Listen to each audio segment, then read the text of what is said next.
Okie dokie. So, I think Overwatch is great, and I love to tank. And because of that, I'm going to make a video, especially since I recently watched a Spilo interview with Alec Dawson.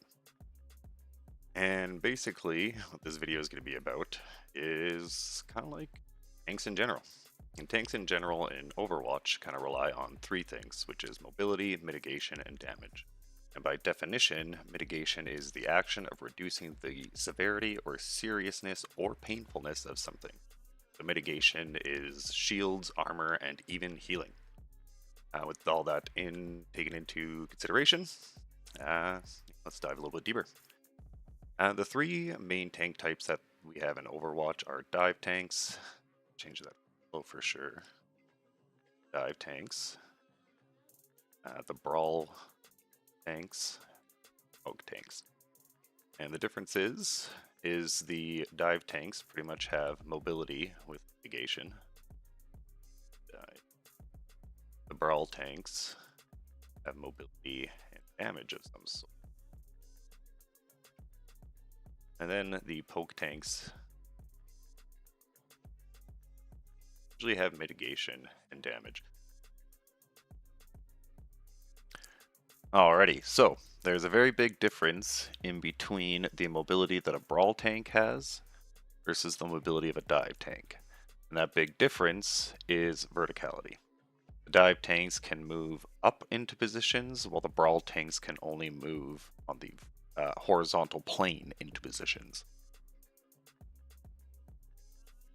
So, we're going to start with dive tanks and their general playstyle. A few of the do's for dive tanks is you want to be isolating key targets.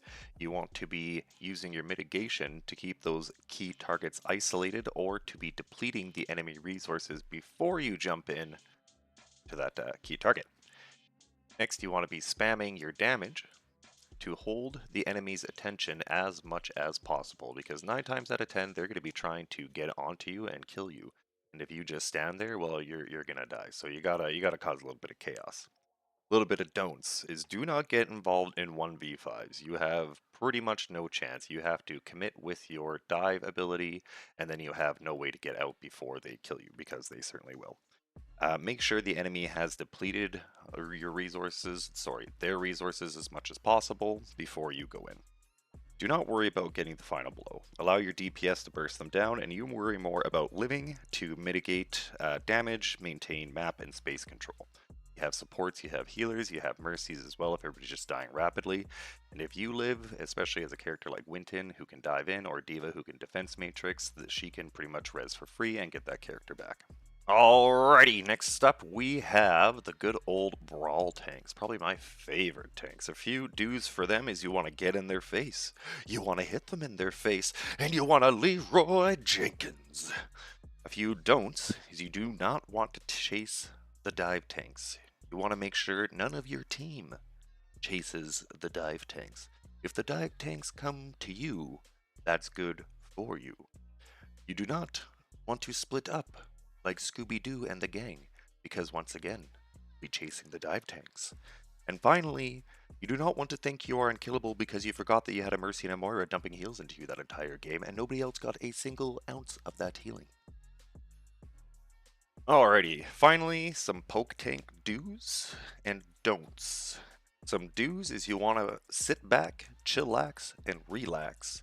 You want to be watching for cooldowns of the enemy team and making sure that your team has cooldowns up. With that, you want to be waiting for your opening so that you know when you actually can move forward to the corners that you're trying to hold. Some don'ts would be do not use your cooldowns to rush in. Once you're there, you're going to be sitting there looking pretty, doing nothing. Do not worry about holding your ults. Some of the ults from the poke tanks are the strongest in the game. They have a large area and do large damage. Orisa pulls everybody in like a small grab and then slams down. Even if she doesn't kill, everybody's pretty weak. Sigma has the ability to kill everybody as soon as they hit 50% HP, as well as stun them in the air. It's actually kind of a little overpowered if you ask me. Definitely think some of the wording should be changed to maybe current health instead of max health, but that's my opinion. The final thing you're not really wanting to do as a poke tank is get into sniper battles. While yes, you want to sit back and shoot people, you don't have a lot of high damage at long range, and if you're playing like Sigma, you don't actually have long range at all. And that's about it.